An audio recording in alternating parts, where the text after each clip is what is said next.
Welcome friends, स्वागत है आप सभी का समृद्धि क्लासेस के यूट्यूब चैनल पर, जहां मैं अजय वर्मा आपके लिए लेकर आया हूं साइंस की महत्वपूर्ण क्लासेस। और जिस एग्जाम को मैं टारगेट करके यहां पढ़ाने जा रहा हूं वो है राजस्थान अधीनस्थ बोर्ड स्टेनोग्राफर का। उसी एग्जाम के तरीके से मैं आपको क्लासेस प्रोवाइड करवाऊंगा। देखते हैं राजस्थान स्टेनोग्राफर का सिलेबस। ये देखिए, ये है राजस्थान स्टेनोग्राफर का सिलेबस। मैं आपको थोड़ा एक्सप्लेन करके बता देता हूं। जैसे ये पहला टॉपिक है तत्व यौगिक एवं मिश्रण, भौतिक एवं रासायनिक परिवर्तन, धातु एवं अधातु, अम्ल क्षार एवं लवण, ब्लीचिंग पाउडर, खाने का सोडा, प्लास्टर ऑफ पेरिस, साबुन एवं अपमार्जक। तो ये जो चारों टॉपिक है, ये चारों टॉपिक जाते हैं अपने केमिस्ट्री वाले पोर्शन में। ये चारों टॉपिक गए अपने केमिस्ट्री वाले पोर्शन में। और ये जो टॉपिक है 5th नंबर से प्रकाश का परावर्तन एवं इसके नियम, लेंस के प्रकार, मानव आंख, विद्युत धारा, ओम का नियम, विद्युत विभव, विद्युत धारा का तापीय प्रभाव और विद्युत मोटर। ये दोनों टॉपिक जाते हैं अपने फिजिक्स वाले पोर्शन में। अब बचता है अपना 7 नंबर का टॉपिक मानव मस्तिष्क, हार्मोन्स, मानव रोग के कारण एवं निवारण, जंतुओं एवं पादपों का आर्थिक महत्व, बायोमास का नियम, ऊर्जा के विभिन्न स्रोत, पारिस्थितिकी तंत्र, मेंडल के आनुवंशिकता के नियम और गुणसूत्र। तो देखिए, ये जो तीनों टॉपिक है ये जाते हैं बायोलॉजी वाले पोर्शन में। और हम जो स्टार्ट करने वाले हैं, हम करेंगे शुरुआत केमिस्ट्री के पहले टॉपिक से, तत्व यौगिक एवं मिश्रण से। चलिए शुरुआत करते हैं। अब हम शुरू करते हैं हमारे पहले टॉपिक तत्व यौगिक एवं मिश्रण के साथ। देखिए फ्रेंड्स,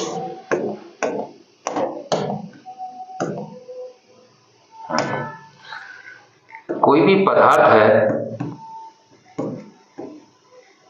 जो बना होता है अणुओं से,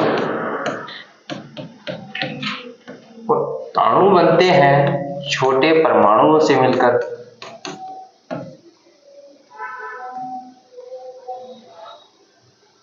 परमाणु छोटे छोटे परमाणुओं से मिलकर बनता है अणु, और अणु से मिलकर बनता है कोई पदार्थ। और पदार्थ की प्रकृति के आधार पर, उसके गुणों के आधार पर पदार्थ को 2 भागों में बांटा गया है। पहला होता है भौतिक गुण और दूसरा होता है रासायनिक गुण।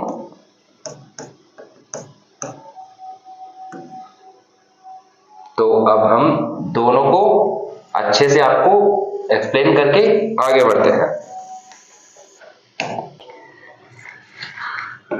तो ये रहा पदार्थ, दोनों को अलग अलग करते हैं। ये इधर आ गए भौतिक गुण, और ये इस साइड रहे रासायनिक गुण। भौतिक गुणों को अवस्था के आधार पर इनको भी 3 अलग भागों में विभाजित किया गया है। पहला आता है ठोस अवस्था, पदार्थ की दूसरी अवस्था आती है द्रव अवस्था, और तीसरी अवस्था आती है गैसीय अवस्था। उसी प्रकार रासायनिक गुणों के आधार पर भी पदार्थ को 3 अलग भागों में डिवाइड किया गया है। पहला होता है तत्व, दूसरा होता है यौगिक और तीसरा होता है मिश्रण।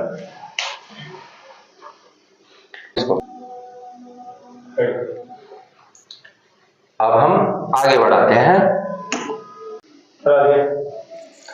तो तत्व जो है वो बनता है परमाणुओं से मिलकर। जैसे ये एक ऑक्सीजन का परमाणु हुआ और इसके साथ एक और ऑक्सीजन का परमाणु मिलकर बना लेगा O2। ये एक तत्व हुआ, ऑक्सीजन का तत्व हुआ ये। तो तत्व जो बनता है वो एक ही प्रकार के परमाणुओं से मिलकर बना होता है और तत्व परमाणुओं का शुद्धतम रूप होता है। इसमें किसी अन्य तत्व का कोई मिक्सचर नहीं होता है। जैसे यहाँ ऑक्सीजन का एक परमाणु और ऑक्सीजन का दूसरा परमाणु मिलकर O2 बनाया जो एक तत्व है, ठीक है। और दूसरा आता है यौगिक।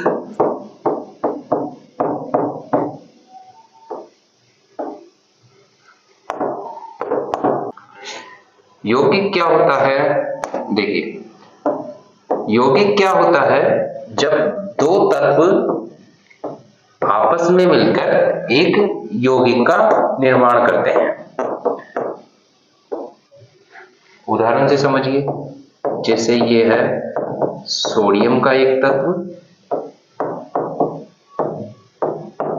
और ये है क्लोरीन का एक तत्व। जब दोनों आपस में अभिक्रिया करते हैं तो NaCl बनाते हैं, जिसे हम साधारण नमक कहते हैं।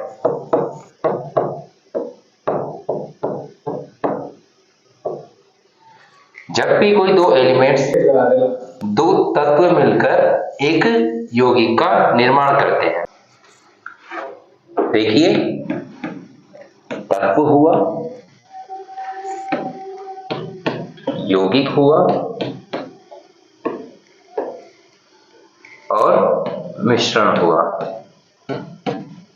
तत्व का मैंने आपको बताया जो पदार्थ का शुद्धतम रूप होता है, पदार्थ का शुद्धतम रूप। यौगिक होता है दो तत्व आपस में मिलकर यौगिक का निर्माण करते हैं।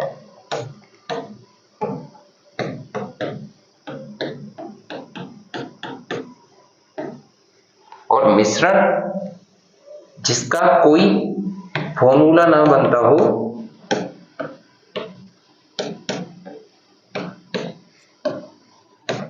जिसका कोई फॉर्मूला ना बनता हो, वो मिश्रण होता है। अब ऐसा भी नहीं है कि कोई यौगिक है और आपको फॉर्मूला याद नहीं हो तो आप उसे मिश्रण की श्रेणी में दें। नहीं, आपको याद नहीं है, रहेगा तो वो यौगिक ही। सही है? तो आगे चलते हैं।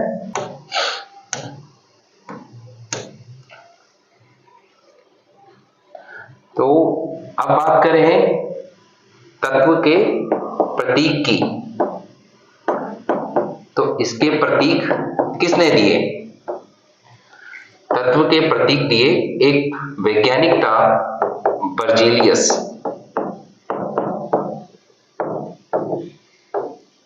जो ये वैज्ञानिक था बर्जीलियस, उसने कहा कि अंग्रेजी शब्द के जो पहला वर्ण होगा वही इनका प्रतीक होगा।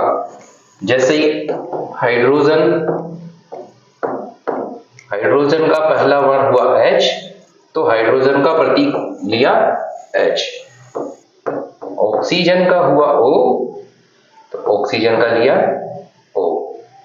और बहुत से ऐसे तत्व थे जिनके नाम सेम सेम होने की वजह से उनके प्रतीक चिन्ह लिए गए, उनका नामकरण लैटिन भाषा में किया गया और उनके प्रतीक उसी भाषा के शब्दों में से लिए गए। जैसे मैं आपको बताता हूं जो अपने डेली यूज में आने वाले होते हैं, जैसे यहाँ पे लोहा है तो लोहे को फेरम कहा जाता है, तो इसका प्रतीक चिन्ह हुआ Fe। सोना है, सोने को ओरम कहा जाता है, सोने को ओरम कहा जाता है, तो इसका प्रतीक हुआ Au। चांदी है, चांदी को अर्जेंटम कहा जाता है, तो इसका प्रतीक हुआ Ag। सोडियम है, सोडियम को कहा जाता है नेट्रियम, इसका प्रतीक चिन्ह हुआ Na। पोटेशियम है, पोटेशियम को कहा जाता है कैलियम, इसका प्रतीक हुआ K। एक बार दोबारा देखिए, लोहे को फेरम कहा जाता है, इसका प्रतीक हुआ Fe।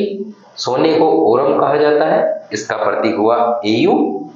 चांदी को कहा जाता है अर्जेंटम, इसका प्रतीक चिन्ह Ag। सोडियम को कहा जाता है नेट्रियम, तो इसका प्रतीक हुआ Na। और पोटेशियम को कहते हैं कैलियम, इसका प्रतीक हुआ K। हम चलते हैं अगले नाम की ओर। सीसा, सीसा को कहा जाता है प्लम्बम, ये Pb, ये इसका प्रतीक चिन्ह हुआ Pb। टंगस्टन को कहा जाता है वुल्फ्रम, W। और टिन, टिन को कहा जाता है स्टेनम, ऐसा। पारा को कहा जाता है हाइड्रो जाइरम, ये पारे का लैटिन नाम है और इसका प्रतीक चिन्ह हो जाता है Hg। 10वें नंबर पे है तांबा, तांबा को कहा जाता है क्यूप्रम और इसका प्रतीक चिन्ह हुआ Cu। इसको दोबारा देख लीजिए एक बार। सीसा है, सीसे को कहा जाता है प्लम्बम और इसका प्रतीक चिन्ह हुआ Pb। टंगस्टन, इसको कहते हैं वुल्फ्रम, W से इसका प्रतीक चिन्ह हुआ। टिन को कहते हैं स्टेनम और Sn इसका प्रतीक हुआ। पारे को कहते हैं हाइड्रोजाइरम और Hg इसका प्रतीक हुआ। तांबा को कहा जाता है क्यूप्रम और ये Cu इसका प्रतीक चिन्ह हुआ। चलिए मैं आपको कुछ फैक्ट्स बताता हूं, जैसे पृथ्वी पर सर्वाधिक मात्रा में कौन सा तत्व पाया जाता है? सर्वाधिक मात्रा में पाया जाने वाला तत्व वाला तत्व,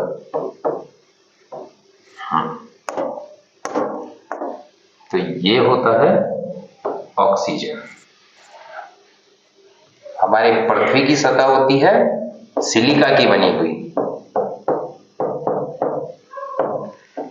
सिलिका होता है SiO2, तो ये ऑक्सीजन, इसी वजह से पृथ्वी पर सर्वाधिक मात्रा में ऑक्सीजन पाया जाता है तत्व के रूप में।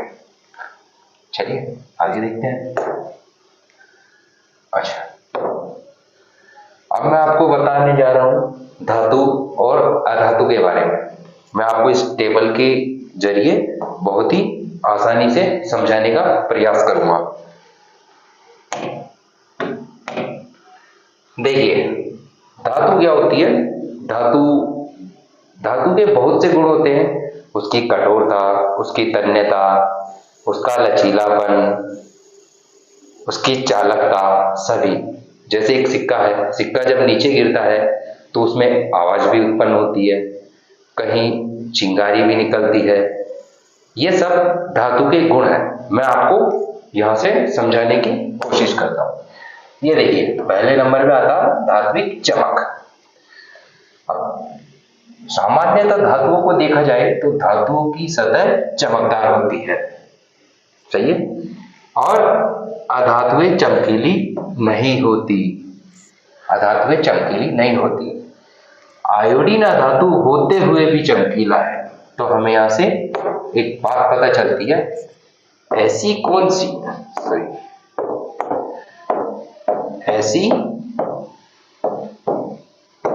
सी अधातु है जो चमकीली है।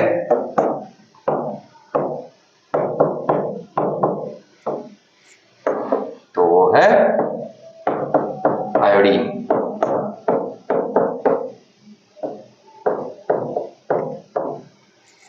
ठीक है, चलिए अब हम धातु और अधातु के बीच कंपैरिजन शुरू करते हैं। धात्विक चमक है पहला इसका गुण। धातु की जो सतह होती है वो चमकदार होती है और अधातुएं चमकीली नहीं होती है। सिर्फ आयोडीन एक ऐसी धातु है जो चमकीली होती है। यह बात आपको ध्यान में रखनी है। सिर्फ आयोडीन एक ऐसी धातु है जो चमकीली अवस्था में पाई जाती है। दूसरा हम बात करते हैं इसकी कठोरता की। तो धातुएं सामान्यतः कठोर होती है, लेकिन ये लिथियम, सोडियम और पोटेशियम ऐसी धातु है जो मुलायम होती है और इन्हें चाकू से आसानी से काटा जा सकता है। ये एग्जाम के तरीके से इंपॉर्टेंट होता है। एग्जाम में कई बार इनको पूछा जाता है कि कौन सी ऐसी धातु है जिन्हें चाकू से काटा जा सकता है। तो आपको सोडियम, लिथियम, सोडियम और पोटेशियम को ध्यान में रखना है। अधातु में देखते हैं, ये अधिक कठोर नहीं होती है। कार्बन का एक अपरूप हीरा है जो प्रकृति का सबसे कठोर पदार्थ माना जाता है। अब हम बात करते हैं इसके रूप की। तो धातुएं कमरे के ताप पर ठोस रूप में पाई जाती है, लेकिन मरकरी, पारा जो है Hg, इसको छोड़कर मरकरी कमरे के तापमान पर द्रव अवस्था में पाया जाता है। अधातुएं ठोस या गैसीय रूप में पाई जाती है। केवल ब्रोमीन ऐसी अधातु है जो तरल रूप में पाई जाती है। ब्रोमीन एक ऐसी धातु है जो तरल रूप में पाई जाती है। यह भी आपको इंपॉर्टेंट बात है, इसको आपको ध्यान में रखना होगा। कई बार एग्जाम में क्वेश्चन आता है कि कौन सी ऐसी धातु है जो तरल रूप में पाई जाती है, तो आपको ब्रोमीन को ध्यान में रखना है। एक इसका गुण है आघातवर्ध्यता। इसमें क्या होता है कि जो भी धातु है उसको पीटकर उसकी लंबी चादर बनाई जाती है या उसके लंबे तार बनाए जाते हैं। जैसे देखिए, कुछ धातुओं को पीटकर पतली चादर के रूप में परिवर्तित किया जा सकता है, और अधातुओं में ये गुण नहीं होता है। अधातुएं आघातवर्ध्य होती है जब ये भंगुर प्रकृति की होती है, जब इन पर चोट लगाई जाती है तो ये टुकड़ों में बिखर जाती है। और सबसे आघातवर्ध्य धातु होती है सोना। सोने को पीटकर एक लंबा वायर बना सकते हैं जिसकी लंबाई 2 किलोमीटर तक हो सकती है। यह भी बात आपको ध्यान रखनी है। चलिए आगे देखते हैं। तन्यता। धातुओं को पतली तार के रूप में खींचा जा सकता है। अधातुएं तन्य नहीं होती, इन्हें लंबा नहीं खींचा जा सकता। अभी मैंने पिछली बार स्लाइड पे आपको बताया, अगर इन पे चोट लगाई जाती है तो ये भंगुर प्रकृति की होती है और टुकड़ों में बिखर जाती है। अब विद्युत व ऊष्मा की चालकता की बात करते हैं। सामान्यतः धातुएं तो विद्युत और ऊष्मा की सुचालक ही होती हैं, लेकिन सीसा हो गया और मरकरी हो गया, ये विद्युत के कुचालक होते हैं। शीशे में और मरकरी में विद्युत धारा प्रवाहित नहीं हो पाती। अधातुएं की बात करते हैं। अधातुएं विद्युत व ऊष्मा की कुचालक होती है, इनमें ऊष्मा प्रवाहित नहीं होती। लेकिन ग्रेफाइट एक ऐसी अधातु है जिसमें ऊष्मा का संचरण होता है और ये एक चालक की तरह व्यवहार करती है, क्योंकि यह कार्बन का एक अपरूप है। अब इसकी डेंसिटी की बात करते हैं, घनत्व की। सामान्यतः अधिक घनत्व व उच्च गलनांक धातुएं होती है जो ठोस होने के कारण इनके अणु पास पास होते हैं, तो इनका घनत्व अधिक होता है और गलनांक इनका उच्च होता है। टेम्परेचर देने पर ये जल्दी से नहीं पिघलती। उसी प्रकार अधातुओं का घनत्व और गलनांक कम होता है। कई धातुएं ऐसी होती है जो टेम्परेचर देने पर पिघल जाती है।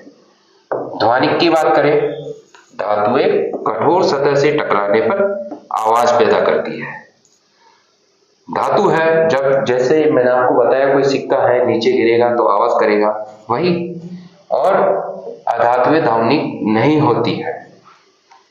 ऑक्साइड की बात करें तो अधिकतर धातुएं क्षारीय ऑक्साइड बनाती है, जैसे मैग्नीशियम ऑक्साइड, और अधातुएं अम्लीय ऑक्साइड बनाती है, जैसे सल्फर डाइऑक्साइड। ये है धातु और अधातु के बीच में डिफरेंस जो मैंने आपको बता दिया। और यही सारणी आपको क्लास नोट्स के पीडीएफ में हम आपको टेलीग्राम चैनल पे प्रोवाइड करवा देंगे। आप एक बार वहां से देखकर अपनी तैयारी को और बेहतर बना सकते हैं। बाकी इसके बाद की जो क्लास होगी वो हम अगले सेशन में स्टार्ट करेंगे। आज के लिए बस इतना ही।